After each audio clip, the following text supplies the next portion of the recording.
यह पिछली सदी के उम्मीद भरे आखिरी दिनों की बात है। सदी बदलने से तो यूँ बदलने वाला कुछ नहीं था, पर अचानक तुम मिली जब मुझे यकीन हो चला था आने वाले समय में बेहतर होगी दुनिया। विलुप्त हुई नदियाँ दंत कथाओं से निकलकर धरती पर बहेंगी। बारूद सिर्फ दिया सलाई बनाने के काम आएगा। और ऐसे ही न जाने कितने सपनों ने आँखों में घोंसला बना लिया था। मैं साफ साफ नहीं देख पाता था वक्त।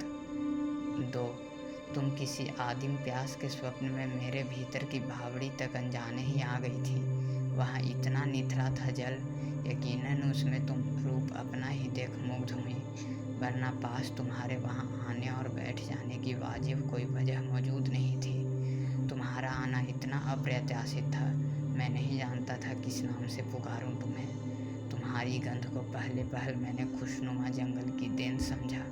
हड़बड़ाहट में मेरे बहुत ज़्यादा बोलने के बाद भी तुम कुछ भी सुन नहीं पाई। जानता ही कहाँ था मैं तब स्पर्श की भाषा।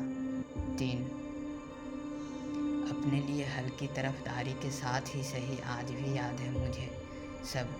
और इस बीच 10 बरस बीत गए हैं और प्रेम किसी वायरस की तरह चिन्हित किया जा चुका है।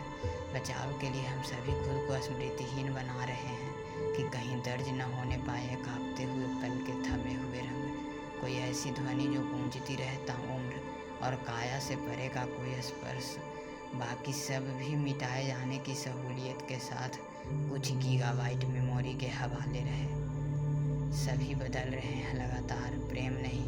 वह आज भी आपको नष्ट करने की क्षमता रखता है, बावजूद इसके कि हम सभी अपनी प्रतिरोधक क्षमता बढ़ाने में लगे हैं। 4 इन 10 वर्षों में सभी 10 अंकों की एक संख्या में तब्दील हो गए हैं। लगातार चल रहा है असंख्य संख्याओं के बीच जमा घटाओ गुना भाग। एक संख्या दूसरी से इतना बतियाती है जैसे अभी अभी ईजाद हुई हो भाषा। खुदा का शुक्र था जब हम मिले, संवाद कम चुप्पियाँ ज़्यादा बोलती थी। 5 उस वक्त मेरे भीतर सिर्फ कविताएं थी, रगों में खून नहीं स्याही दौड़ती थी। और कविताएं धीरे धीरे ही सही हमारे बीच पुल बन गई थी। उनसे होकर हम आ जा सकते थे एक दूसरे के भीतर। कविताएं तुम भी लिखती थी, अब नहीं लिखती होगी। सफ़ेद पड़ चुके हल्के गुलाबी रंग वाली स्मृतियों के साथ उन्हें भी छोड़ दिया होगा तुमने, जैसे दुर्गम पहाड़ पर चढ़ने से पहले पर्वतारोही आधार शिविर में छोड़ देता है। अगले सफ़र के लिए गैर जरूरी हो गया बहुत सा सामान। 6 मुझसे 2 बरस उम्र में छोटा होने के बावजूद कितना समझदार थी तुम। जान लिया था कि नहीं जिया जा सकता उसके साथ जो हमारे बीच इतना प्रेम था कि प्रेम ही हो सकता था। 7 तुम्हारा जाना मेरे लिए गहरी नींद से जगकर आंखें मलने जैसा था। मैंने दुनिया को कई नई नज़र से देखा।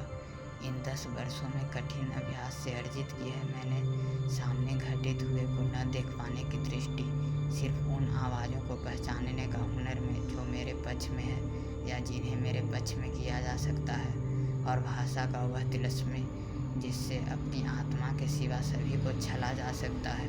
हो सकता है किसी रोज़ तुम मेरे सामने से गुजरो और मैं तुम्हें देखूं एक अपरिचित मुस्कान के साथ।